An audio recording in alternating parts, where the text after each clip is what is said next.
आप सभी को जय मसीह की। प्रभु यीशु मसीह के नाम से आप सभी का स्वागत करते हैं the way assembly of God church की तरफ से। आज हम आपका स्वागत करते हैं कि हम सब मिलकर परमेश्वर के वचन को सुन पाएं और उसकी आशीषों को ले पाएं।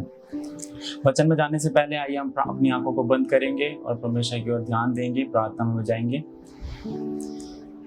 धन्यवाद जिंदा खुदा, धन्यवाद प्रभु यीशु मसीह, आपका धन्यवाद करते हैं पिता इस सुंदर समय के लिए। धन्यवाद करते हैं हर एक उन आशीषों के लिए, हर एक उन भलाइयों के लिए प्रभु यीशु मसीह जो आपने हमारे जीवन में की पिता। धन्यवाद करते हैं पिता परमेश्वर कि आज आपने हमें इस योग्य बनाया पिता, कि आज इस वचन के द्वारा हम आपसे कुछ सीख पाए पिता यीशु मसीह। प्रार्थना करते हैं पिता हमारे साथ रहिए और पिता हमें आशीष दीजिए पिता परमेश्वर। हमारी आंखों को, हमारे कानों को पिता खोलिए ताकि हम आपके वचन को देख पाएं और समझ पाएं पिता, यीशु के पवित्र सामर्थ्य नाम से, आमीन। आइए हम वचन में जाएंगे। जैसे कि हम देखते हैं कि पुराने नियम में एक व्यक्ति था जिसका नाम नामान था, और जब हम देखते हैं कि हमने बहुत बार नामान के बारे में संडे स्कूल में पढ़ा है, एक्शन सॉन्ग में जब हम छोटे थे, जब हमने सीखा है, तो नामान एक कोढ़ से रोगी था। और जब हम देखते हैं दूसरा राजा उसके 5 में जब नामान के बारे में हम पढ़ते हैं तो लिखा है नामान जब कोढ़ से शुद्ध हो गया तो उसने क्या करा, परमेश्वर का धन्यवाद करा। और वो कैसे शुद्ध हुआ आज हम ये देखेंगे। हम पढ़ेंगे दूसरा राजा उसका 5 का 1 से लेकर 14 तक। आराम के राजा का नामान नामक सेनापति अपने स्वामी की दृष्टि में बड़ा और प्रतिष्ठित पुरुष था, क्योंकि यहोवा ने उसके द्वारा आरामियों को विजय किया था। वह शूरवीर था परंतु कोढ़ी था। आरामी लोग दल बांधकर इज़राइल के देश में जाकर वहां से एक छोटी लड़की बंदी बनाकर ले आए थे, और वह नामान की पत्नी के सेवा करती थी। उसने अपनी स्वामिनी से कहा, यदि मेरा स्वामी शोमरोन के भविष्यद्वक्ता के पास होता तो क्या ही अच्छा होता, क्योंकि वह उसको कोढ़ से चंगा कर देता। तो नामान ने अपने प्रभु के पास जाकर कह दिया, इज़राइली लड़की इस प्रकार कहती है, आराम के राजा ने कहा, तू जा, मैं इज़राइल के राजा के पास एक पत्र भेजूंगा। तब वह 10 किकार चांदी और 6000 टुकड़े सोना और 10 जोड़े कपड़े साथ लेकर रवाना हो गया, और वह इज़राइल के राजा के पास वह पत्र ले गया जिसमें ये लिखा था, जब यह पत्र तुझे मिले तब जानना कि मैंने नामान नामक अपने एक कर्मचारी को तेरे पास इसलिए भेजा है कि तू उसका कोढ़ दूर कर दे। यह पत्र पढ़ने के पर इज़राइल के राजा ने अपने वस्त्र फाड़े और बोला, क्या मैं मारने वाला और जलाने वाला परमेश्वर हूँ कि उस पुरुष ने मेरे पास किसी को इसलिए भेजा कि मैं उसका कोढ़ दूर करूं। सोच विचार तो करो, वह मुझसे झगड़ने का कारण ढूंढते होंगे। यह सुनकर कि इज़राइल के राजा ने अपने वस्त्र फाड़े हैं, परमेश्वर के भक्त एलीशा ने राजा के पास कहला भेजा, तूने क्यों अपने वस्त्र फाड़े? अब वह मेरे पास आए तब जान लेगा कि इज़राइल में एक भविष्यद्वक्ता है। तब नामान घोड़ों और रथों समेत एलीशा के द्वार पर आकर खड़ा हुआ। तब एलीशा ने एक दूत के उसके पास यह कहला भेजा, तू जाकर यरदन में 7 बार डुबकी मार, तब तेरा शरीर ज्यों का त्यों हो जाएगा और तू शुद्ध होगा। परंतु नामान क्रोधित होकर ये कहता हुआ चला गया, मैंने तो सोचा था कि वह अवश्य मेरे पास बाहर आएगा और खड़ा होकर अपने परमेश्वर यहोवा से प्रार्थना करके कोढ़ के स्थान पर अपना हाथ फेर कर कोढ़ को दूर करेगा। क्या दमिश्क की अबना और बरपन नदी इज़राइल के सब जलाशयों से उत्तम नहीं है? क्या मैं उनमें स्नान करके शुद्ध नहीं हो सकता? हूँ। इसीलिए वह क्रोध से भर गया, लौट कर गया। तब उसके सेवक आपस आकर कहने लगे, हे हमारे पिता, यदि भविष्यद्वक्ता तुझे कोई भारी काम करने की आज्ञा देता तो क्या तू उसे ना करता? फिर जब वह कहता है कि स्नान करके शुद्ध हो जा, तो कितना अधिक इसमें मानना चाहिए। तब उसने परमेश्वर के भक्त के वचन के अनुसार यरदन को जाकर अपने 7 बार डुबकी मारी और उसका शरीर छोटा लड़के का सा हो गया और वह शुद्ध हो गया। परमेश्वर का धन्यवाद हो। इस अध्याय में, इस वाक्य में और इस कहानी में हम एक चीज देखते हैं कि जो नामान अपने कोढ़ के साथ अपना जीवन बिता रहा था, और जब उसे एक इजरायली की लड़की ने आकर उसको जब कहा, तो क्या नामान ने अपना सारा विश्वास किस पे करा? एक पुरुष पे करा। इस वचन को जब हम पढ़ते हैं तो नामान अपने विश्वास वो एक इंसान के ऊपर रख रहा था। वो किसी परमेश्वर के ऊपर नहीं रख रहा था, वो एक इंसान के ऊपर रख रहा था।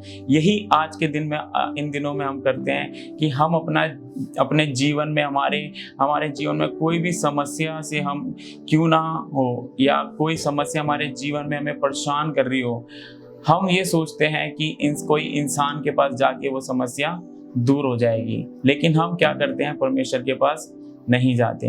वही चीज और वही बात नामान यहाँ पे क्या कर रहा है। और जब हम देखते हैं कि नामान को जब पता चला कि इजराइल के राजा के बारे में, तब क्या है, नामान अपनी उस खुशी के साथ, अपने उस आनंद के साथ एक इंसान पे भरोसा रख के इजराइल की ओर चला गया। और जब वो इजराइल देश में जाते हैं और जब वो इजराइल के राजा के पास जाता है, तो इजराइल का राजा क्या करता है? क्रोधित हो जाता है और वो अपने कपड़े फाड़ देता है। और वो ये कहता है कि क्या मैं मारने वाला और जिलाने वाला परमेश्वर हूँ? क्या मेरे पास वो सामर्थ है? मेरे प्रिय भाई बहनों, किसी इंसान के पास मारने और जिलाने की सामर्थ नहीं है। और हम क्या करते हैं कि हमारे जो भी दुख होते हैं हम अपने इंसान के पास जाके कहते हैं, बजाय उसके परमेश्वर के पास ना जाके।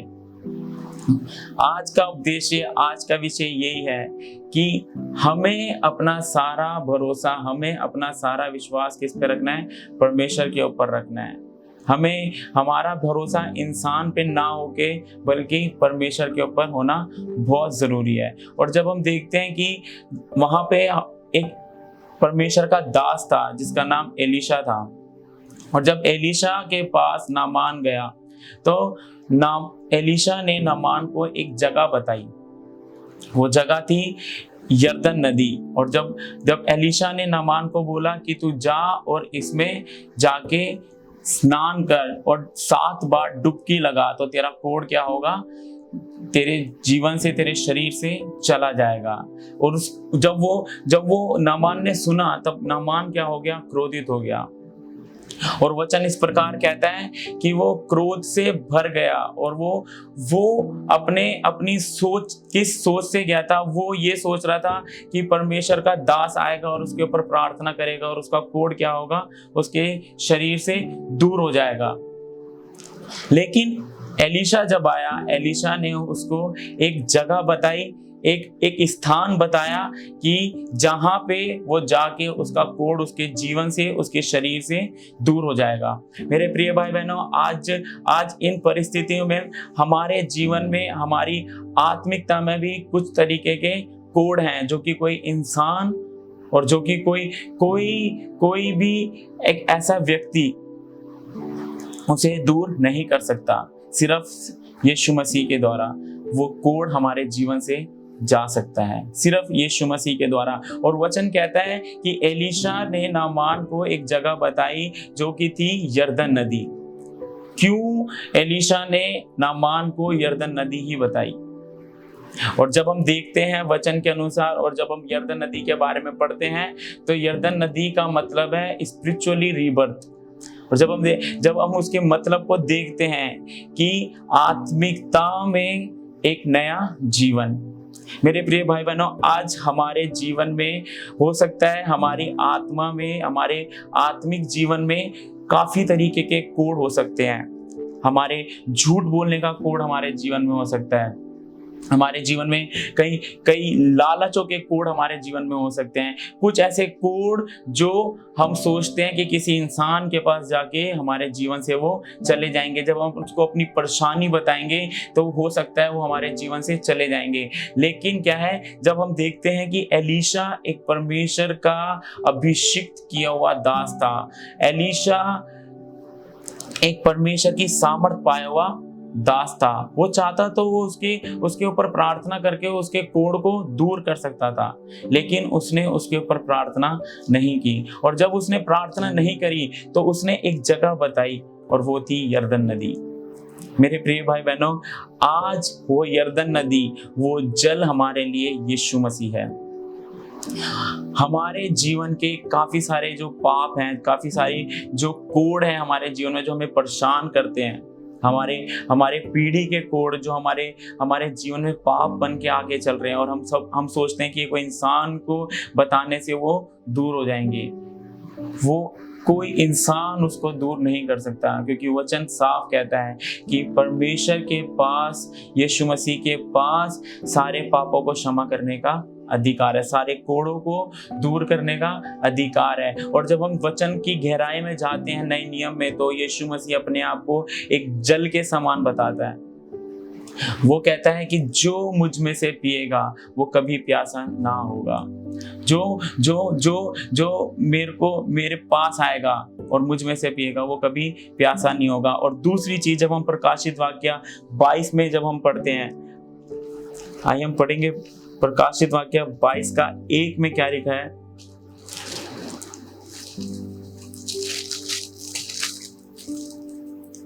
प्रकाशित वाक्य 22 के 1 में इस प्रकार लिखा है, फिर उसने मुझे बिल्लोर की सी झलकती हुई जीवन के जल की नदी दिखाई, जो परमेश्वर और मेमने के सिंहासन से निकलकर उस नगर की सड़क के बीचों बीच बहती थी।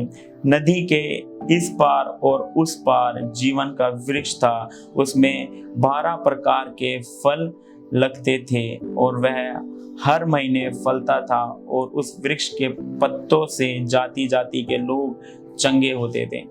यहाँ पे भी क्या कर रहे हैं, परमेश्वर यीशु मसीह एक नदी के बारे में जिक्र कर रहा है, एक वो नदी जो परमेश्वर के सिंहासन की ओर जाती है। मेरे प्रिय भाई बहनों, आज जब हम उस वचन को पढ़ते हैं, जब हम नामान के जीवन में पढ़ते हैं, तो नामान का पूरा विश्वास एक इंसान के ऊपर था। लेकिन आज क्या है, हमारे लिए एक परमेश्वर ने अपने पुत्र को दे रखा है, एक जीवन के जल को हमारे जीवन में दे रखा है। और जब हम उसमें जाते हैं और जब हम उससे प्रार्थना करते हैं और जब हम उसमें डूबते हैं, तब हमारे को क्या दिखता है, हमारी आशीष हमारे जीवन में आती है। और जब हम नामान के बारे में पढ़ते हैं, लिखा है कि नामान जब कोढ़ से चंगा हो गया, जब नामान अपने कोढ़ से चंगा हो गया, तो उसका शरीर एक छोटे बच्चे के समान हो गया था। उसका शरीर छोटे बच्चे जैसा हम देखते हैं कि छोटा बच्चा, जब हम एक छोटे बच्चे को देखते हैं तो वो एक नई जवानी की अवस्था में बढ़ रहा होता है। वो एक नए आकार में ढल रहा होता है। वचन कहता है नामान का शरीर एक छोटे बच्चे जैसा हो गया था।